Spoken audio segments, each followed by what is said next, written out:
top story tonight. President Donald Trump describes his call with Chinese leader Xi Jinping as very productive and says they'll soon meet.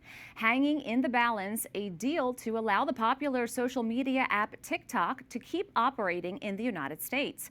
Also on the agenda, the trade war between the two countries.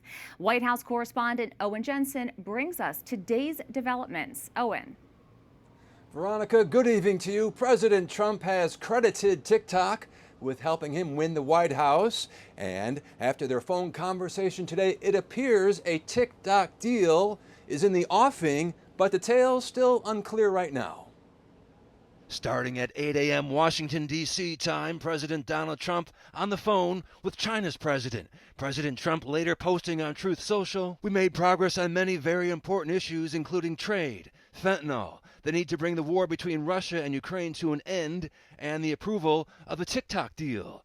I also agreed with President Xi that we would meet at the APEC summit in South Korea, that I would go to China in the early part of next year, and that President Xi would, likewise, come to the United States at an appropriate time." Several times, President Trump has extended a deadline for TikTok to be spun off from its Chinese parent company, ByteDance, a requirement to allow the app to keep operating in the U.S. under a law passed last year, seeking to address data privacy and national security concerns. But I like TikTok. It helped get me elected. In 2020, President Trump ordered a sweeping but unspecified ban on dealings with the owners of TikTok, but later a reversal of that. And just yesterday in the UK, the president telling reporters, TikTok has tremendous value.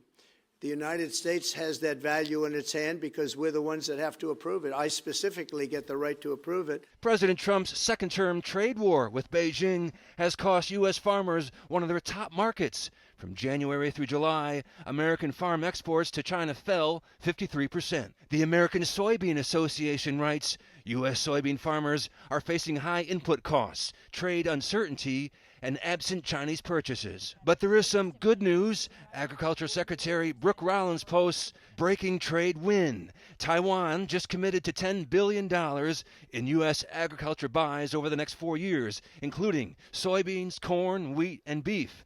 That's a game changer for our farmers and ranchers. America's producers are back on offense and leading the world again.